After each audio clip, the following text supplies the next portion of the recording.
The story you are about to hear does not. Hello friends, welcome back to the true story on our channel, Crime Chronicles US, where America's unsolved mysteries, vanished criminals, and chilling cases come alive. Every story is real, every detail matters, and the truth remains buried in the shadows. Don't forget to like, comment, share, and subscribe to stay updated with every mystery. The name began as a whisper, not loud enough to carry across rooms, but strong enough to change the way people lock their doors. David Alan Bonis. It rolled through police briefings, newsrooms, and late-night radio shows like a low-frequency hum. No one quite knew where it started, because stories about him arrived without beginnings. A missing person here, a drained bank account there, a business empire collapsing overnight. Patterns without fingerprints, consequences without explanation. And slowly, quietly, America began to sense that something was moving beneath the surface of ordinary life. David's origin was unremarkable, which made him all the more dangerous. He was born in a town with more boarded windows than dreams, a place where kids grew up learning that ambition was a luxury item. His father worked in a metal plant that screamed all day and paid barely enough to keep the lights on. His mother cleaned offices at night, coming home with tired hands and silence in her eyes. There were no bedtime stories, no guidance, no warmth, only routine, only survival. David grew up learning that if he wanted anything, he would have to take it, not ask for it. In school, he was average in every measurable way. Teachers wrote quiet but observant on his report cards. No friends, no enemies. He watched everything. The way teachers ignored certain students. The way bullies operated without punishment. The way popularity worked, like currency. He studied systems before he ever studied morality. And by the time he was 16, he understood a fundamental truth. People followed rules because they were told to, not because rules were real. He discovered computers in the school library. Old machines, slow connections. But to David, they were windows into rooms without locks. He learned how data moved, how information traveled invisibly, how a name, a number, a password could open doors across the world. While other kids learned sports and music, David learned access. He didn't think of it as crime, he thought of it as ownership. The day he left home, no one tried to stop him. No one asked where he was going. He stepped onto a bus with $20 in his pocket, and a mind that already knew how to survive. The next decade passed like a montage of forgotten rooms, cheap apartments, dimly lit internet cafes, overnight warehouse jobs, delivery vans driving empty highways, always learning, always collecting pieces of how the world worked when no one thought they were being watched. His first illegal move was small, a stolen credit card number used to buy a prepaid phone. Nothing dramatic, but when no one came looking, something unlocked inside him. The second move was bigger, a fake identity used to open a bank account. Again, nothing happened, no punishment, no consequence. Each success hardened the idea that the world was a machine full of loose screws, and David had simply learned where to turn them. By his late 20s, he had built an underground network of digital theft, identity creation, and quiet financial manipulation. He never met his contacts face to face. He spoke through encrypted chats. He paid in untraceable currency. He existed only as data, invisible, untouchable, and yet the invisibility started to feel like a cage. Money was no longer enough. He wanted recognition without exposure. He wanted impact without appearance. He wanted to shape the world without standing inside it. The first disappearance was not planned. It was reactive. A businessman discovered irregularities in his accounts, threatened to involve authorities, demanded answers. David saw risk, and in a moment of cold calculation, he decided that the problem could simply stop existing. That night, a man left a restaurant and never made it home. No witnesses. No evidence, just absence. David expected panic. Instead, he felt something else. a terrifying calm. He had crossed a line and discovered nothing waited on the other side except more possibility. From that moment forward, crime was no longer about money. It was about control, about erasure, about power over existence itself. Disappearances continued, always strategic, always clean, always quiet. Law enforcement began connecting threads, missing persons, financial anomalies, data breaches. A pattern emerging like a shadow, growing longer as the sun sets. A special unit was formed. Analysts built timelines. Maps were covered in pins. And in the center of those maps, one name started to surface repeatedly in recovered fragments of code, ghost accounts, fake documents. David Alan Bonis. The media seized it like a spark. Crime podcasts whispered it. News anchors repeated it. Social media turned it into a trending phrase. And suddenly, a man who had spent his life invisible became the focus of millions of eyes. David watched the coverage alone in a rented room, blinds closed, laptop glowing in the dark. He listened to experts speculate about his motives, his psychology, his background.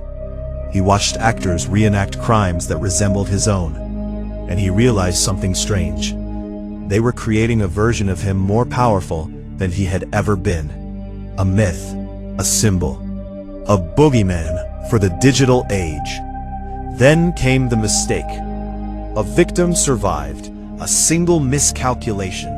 A witness who saw his face, heard his voice, escaped his control.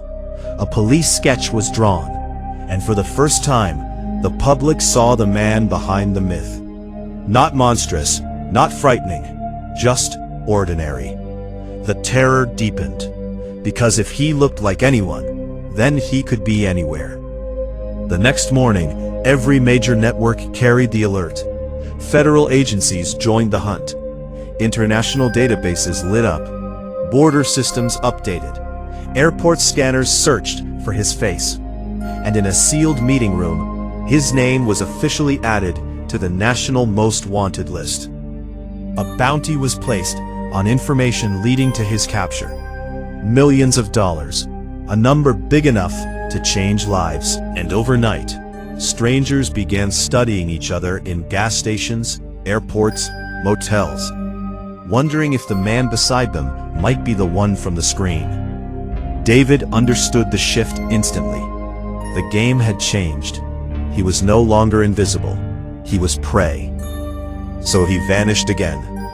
New identity, new appearance, new region.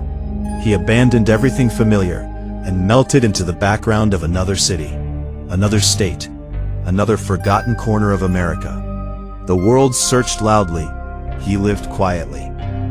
But pressure has a way of tightening even around ghosts, and the story had not yet reached its peak. Silence followed his disappearance, but it was a heavy silence, the kind that settles into the bones of a nation.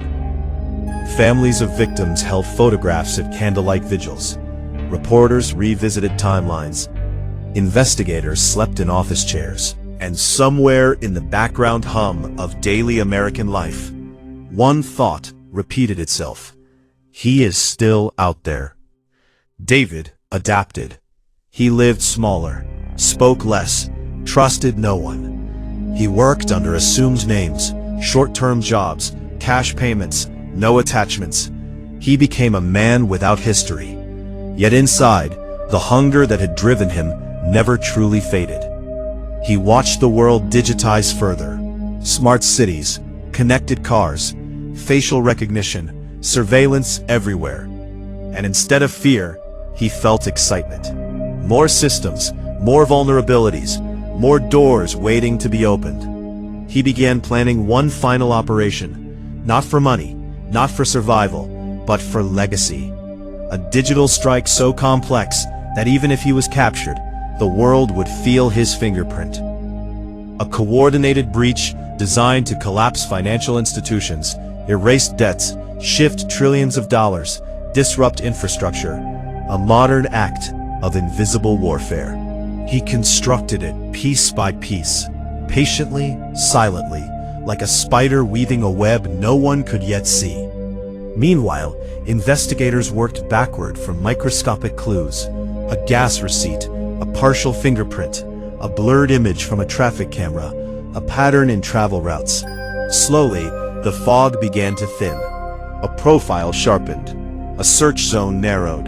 The net moved in. David sensed the shift. A wrong look from a clerk. A car following one turn too many. A police cruiser parked just a little too close. He knew instinctively, time was almost gone. He packed only what he needed. Cash, fake documents, a phone with a single-use number, and the trigger sequence for his final operation, set to activate in hours. Even if he disappeared, the world would feel his absence. But fate intervened in the most mundane way imaginable. A burnt-out taillight, a routine traffic stop, an officer bored enough to run a name through a database. An alert triggered, a call placed, backup requested. And in the glow of red and blue lights on an empty road, the chase ended without drama.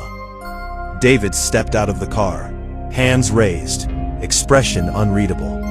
No resistance, no speech, only acceptance. As if he had always known this moment was inevitable. The arrest footage played across the nation within minutes. The myth had become flesh. The ghost had become a man in handcuffs. Commentators analyzed his posture, his face, his silence.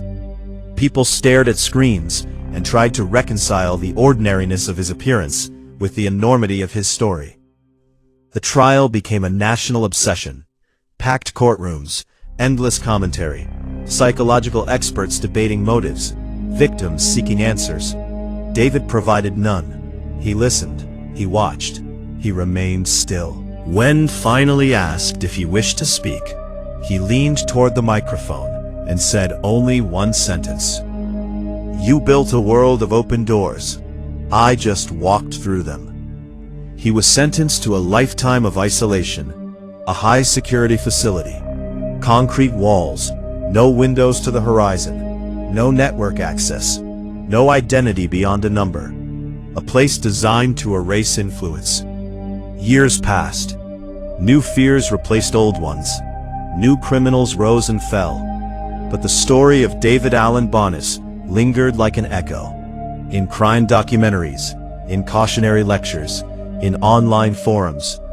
A reminder that the greatest threats are often born not from chaos, but from quiet intelligence, patience, and the blind spots of modern society.